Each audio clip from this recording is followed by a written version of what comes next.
friends! Today we're reading A Bug's Life, A Home for Aphie. The ants on Ant Island had a little problem. His name was Aphie, and he was the queen's pet. Being the queen's pet, he got to do whatever he wanted, no matter how much trouble he caused. The queen and her youngest daughter, Dot, loved Aphie's antics. The other ants did not. Ada, Dot's older sister, knew that Aphie was causing problems. He was always tracking mud into Dr. Flora's office or digging up Cornelius's garden. But Ada did not want to scold Aphie. She knew how much Dot and the queen liked him.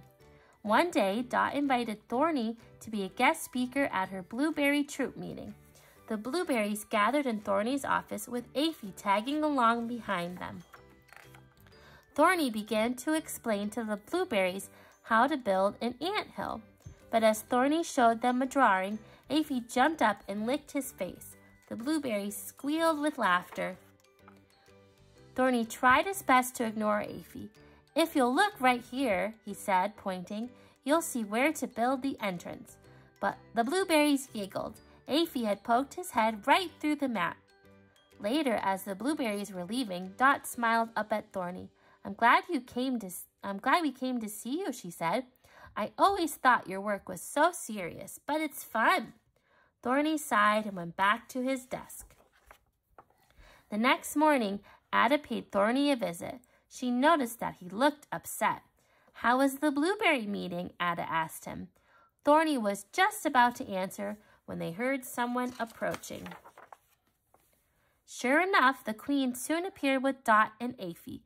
"Aphie can balance a seed on his head," Dot declared. Aphie jumped onto one of Thorny's drawings and did his trick. Thorny and Ada clapped politely. "You're so talented," said the queen as she patted Aphie.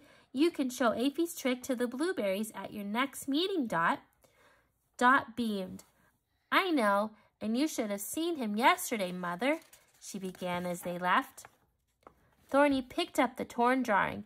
"Not again. First Aphie ruined the blueberry meeting yesterday. Now this," Thorny complained. "What happened?" asked Ada.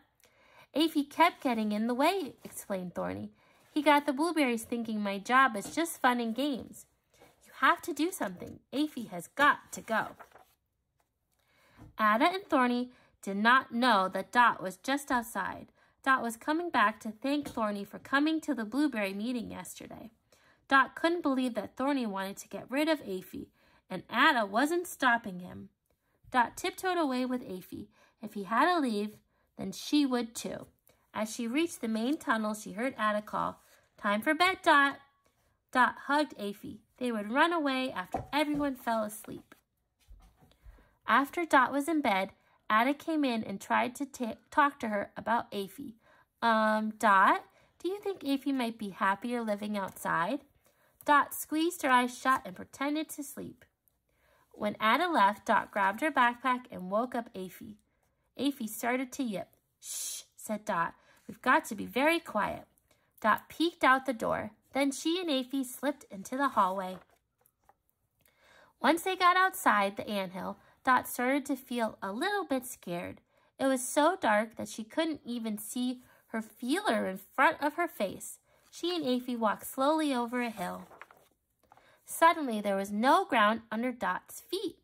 "Yikes!" Dot cried. She'd fallen into a big crack with steep walls. She wasn't hurt, but she couldn't climb out. Above her, Aphie scratched at the edge. Then he settled down to guard Dot. Back at the anthill, Ada was talking to Thorny again. "What if we built a shelter for Aphie?" she suggested. "We could put it right outside the front entrance. That way Mother and Dot could still play with him, but he'd be out of your way."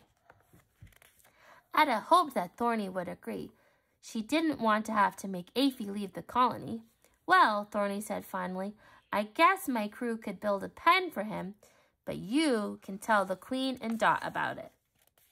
The next morning, Ada hurried to see the queen and Dot. Something seemed different in the anthill. It was so quiet. Ada found the queen just outside Dot's room. The queen looked alarmed. "Have you seen Dot?" "I thought she might be with you," said Ada.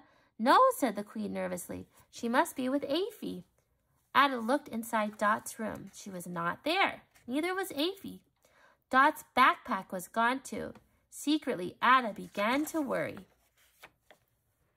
Just then, Aphie raced into Dot's room, making more noise than ever before.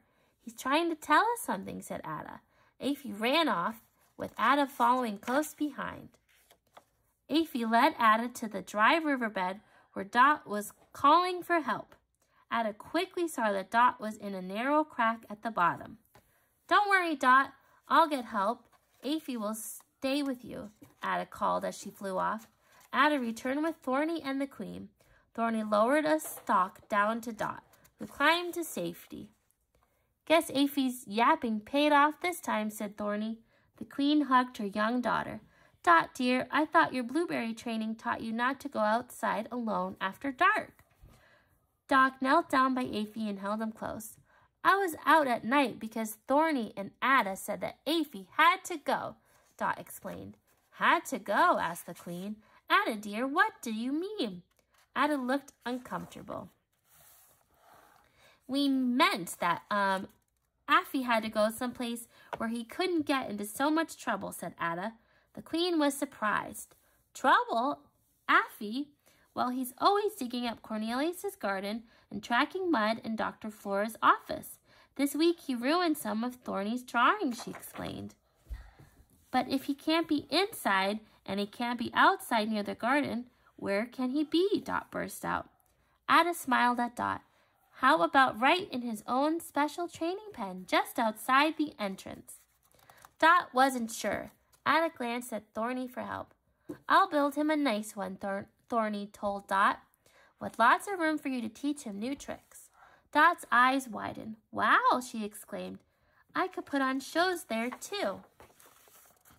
"Oh, what fun," said the Queen. "Wait," said Dot.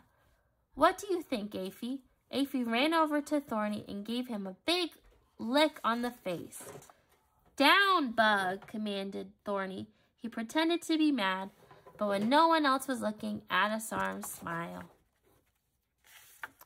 Dear Blueberry Journal, my mom and I really love Aphie. He's the best pet any ant could have.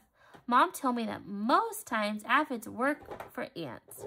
They said they make a sweet food called honeydew for ants to eat. In return, ants help aphids by keeping them safe from bigger bugs like wasps. Sometimes ants even build homes for aphids, just like Aphie's pen. Well, I think Aphie does a lot of work for us even if he doesn't make food. It takes a lot of training to learn those tricks. Till next time, Dot. That was such a cute story. Make sure you like and subscribe for more Read Aloud fun. Have a great day.